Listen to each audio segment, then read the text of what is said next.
तो mistake number 5, सिर्फ problem के टाइम क्लीनिंग करना। बहुत सारे लोग चौथी मिस्टेक, वर्ड्स को रिपीट करना बट इमोशनली प्रेजेंट ना होना। तीसरी मिस्टेक, इमोशन से भागने के लिए होपोनोपोनो करना।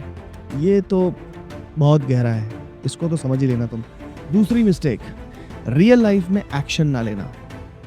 ये मैनिफेस्टेशन वर्ल्ड की सबसे डेंजरस हैबिट है। मिस्टेक नंबर 1, फियर से क्लीनिंग करना। ये सबसे ज्यादा गहरा है। अगर आपको आज ये समझ आ गया,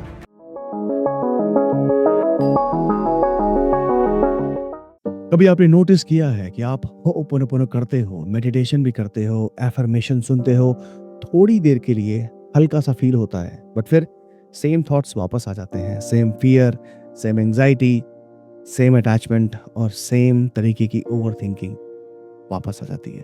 और सबसे डेंजरस चीज पता क्या है? सबसे डेंजरस चीज ये है कि धीरे धीरे इंसान खुद पे डाउट करना स्टार्ट कर देता है। शायद हीलिंग मेरे लिए काम नहीं कर रही है, शायद मेरे अंदर ही कुछ प्रॉब्लम है, या फिर शायद मैं कभी चेंज हो ही नहीं पाऊंगा। मैंने बहुत लोगों को देखा है, मेरे बहुत सारे स्टूडेंट्स मेरे पास आते हैं और हमेशा ये इस बात की कंप्लेन करते हैं, सालों तक होपोनोपोनो करते करते, लेकिन अंदर से वो और ज्यादा एग्जॉस्टेड हो गए थे। और रीजन टेक्निक नहीं थी, रीजन था वो कुछ मिस्टेक्स ऐसी कर रहे थे, ऐसी मिस्टेक्स जो कि बहुत नॉर्मल लगती हैं। ऐसा लगता है कि नहीं यार ये मिस्टेक्स हो ही नहीं सकती, बट क्वाइटली वो आपको स्टक रखती हैं। और हो सकता है कि आप भी अननोइंगली उनमें से कुछ ना कुछ मिस्टेक्स तो कर ही रहे होगे।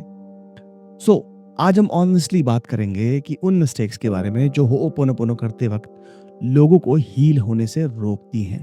तो मिस्टेक नंबर 5, सिर्फ प्रॉब्लम के टाइम क्लीनिंग करना। बहुत सारे लोग होपोनोपोनो को पेन किलर की तरह यूज करते हैं। एंजाइटी आई, क्लीनिंग स्टार्ट। ब्रेकअप हुआ, क्लीनिंग स्टार्ट। एग्जाम फियर आया, क्लीनिंग स्टार्ट। और जैसे ही सिचुएशन थोड़ी नॉर्मल हुई, प्रैक्टिस बंद कर दी उन्होंने। ये एग्जैक्टली वैसा ही है कि जैसे कोई इंसान सिर्फ तब जिम जाए जब उसको बॉडी वीक फील करे। हीलिंग इमरजेंसी रिएक्शन नहीं है, हीलिंग रीवायरिंग है, डेली नर्वस सिस्टम ट्रेनिंग है, कंसिस्टेंसी है। क्योंकि आपके फियर्स एक दिन में क्रिएट नहीं हुए थे, सालों लगे थे उनको। Childhood experiences, rejections, failures, emotional neglect, fear, environments, ये सारे के सारे बॉडी में स्टोर होता है। और फिर लोग एक्सपेक्ट करते हैं कि 2 दिन में क्लीनिंग करके लाइफ चेंज हो जाए। अब मुझे आप बताओ कैसे हो जाएगा ये? Is it possible? नहीं, it's not possible. Healing speed से नहीं आती है, हीलिंग सेफ्टी से होती है दोस्त। चौथी मिस्टेक, वर्ड्स को रिपीट करना बट इमोशनली प्रेजेंट ना होना। ये बहुत ऑनेस्ट कॉन्वर्सेशन होने वाली है। कभी कभी लोग मैकेनिकली होपोनोपोनो करते हैं, that I am sorry, please forgive me, thank you, I love you. लेकिन अंदर क्या चल रहा होता है? माइंड फ्यूचर में, बॉडी स्ट्रेस में, हार्ट डिस्कनेक्टेड। और कभी कभी तो लोग क्लीनिंग करते वक्त इंस्टाग्राम भी स्क्रॉल कर रहे होते हैं। आई मीन ये क्या यार, ये क्यों कर रहे हो? फिर बोलते हैं कि सर कुछ फील नहीं होता है, क्योंकि हीलिंग वर्ड से नहीं होती है, प्रेजेंस से होती है मेरे भाई, कनेक्शन से होती है। बॉडी को फील होना चाहिए कि हाँ अब सेफ हूं मैं आपको एक सिंपल सी ऑब्जर्वेशन देता हूं। जब इंसान जनरली फील करके होपोनोपोनो करता है ना, तो कभी कभी उसकी आंखों में आंसू आ जाते हैं। पता है क्यों? बिकॉज फाइनली बॉडी का जो गार्ड है ना, वो डाउन कर रही होती है अपना। तीसरी मिस्टेक, इमोशन से भागने के लिए होपोनोपोनो करना। ये तो बहुत गहरा है, इसको तो समझ ही लेना तुम। और ऑनेस्टली बहुत कॉमन भी है। बहुत लोग हीलिंग नहीं कर रहे होते हैं, वो इमोशनल स्केप कर रहे होते हैं। जैसे कि सैडनेस आई, इमीडिएटली क्लीनिंग। जैसे ही लोनलीनेस आई, इमीडिएटली एफर्मेशंस। जैसे ही फियर आया, यूट्यूब वीडियो ऑन मैनिफेस्टेशन। चल क्या रहा है ये? Listen carefully. हर अनकंफर्टेबल इमोशन टॉक्सिक नहीं होता है। कभी कभी इमोशन बॉडी का मैसेज होता है कि प्लीज मुझे सुन लो, प्लीज मुझे सप्रेस मत करो, प्लीज मुझे प्रोसेस होने दो। लेकिन हम क्या करते हैं?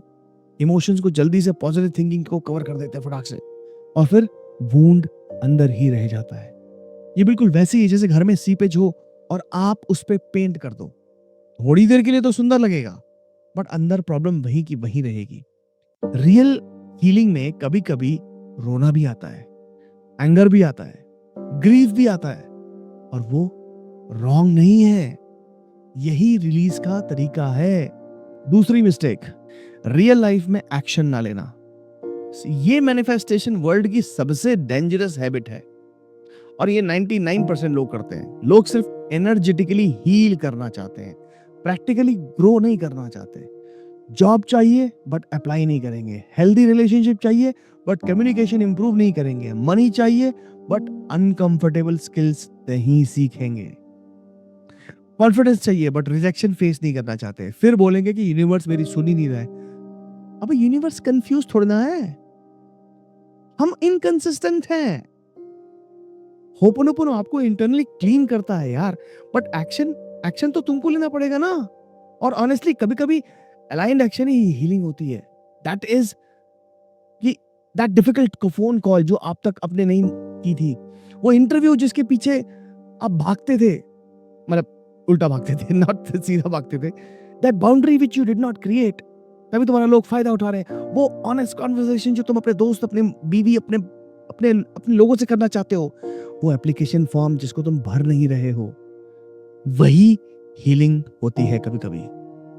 मिस्टेक नंबर 1, फियर से क्लीनिंग करना। ये सबसे ज्यादा गहरा है। अगर आपको आज ये समझ आ गया तो आपका पूरा हीलिंग जर्नी चेंज हो सकता है। बहुत सारे लोग होपोनोपोनो करते टाइम एक्चुअल पैनिक स्टेट में होते हैं। बस वो मुझे छोड़ के ना चला जाए, बस मेरा एग्जाम क्लियर हो जाए, बस मुझे जॉब मिल जाए, बस मुझे रिजल्ट मिल जाए। एनर्जी क्या है? Fear, control, desperation, attachment. और जब नर्वस सिस्टम सर्वाइवल मोड में होता है तब हीलिंग डिफिकल्ट हो जाती है, क्योंकि बॉडी से फील कर ही नहीं रही है। तो रियल होपोनोपोनो कैसे होगा? रियल होपोनोपोनो का मतलब है सरेंडर बॉस। मतलब I trust myself, I trust life, I can handle uncertainty, I am safe even before result come.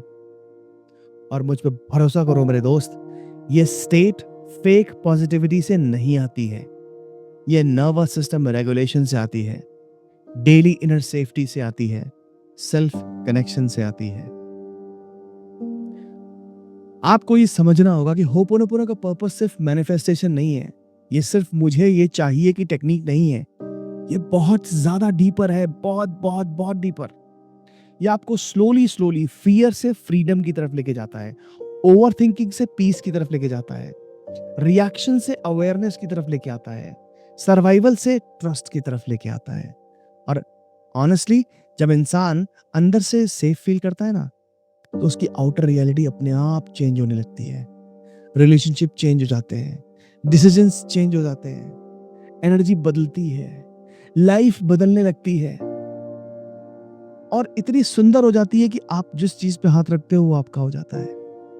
Comment section में मुझे ऑनेस्टली बताना, इनमें से कौन सी मिस्टेक्स आप अननोइंगली कर रहे थे। और अगर आप चाहते हो कि मैं नेक्स्ट वीडियो बनाऊं कि how to actually do hooponopono correctly step by step, तो कमेंट करो पार्ट 2। मैं मिलता हूं नेक्स्ट वीडियो में, तब तक के लिए I am sorry, please forgive me, thank you, I love you.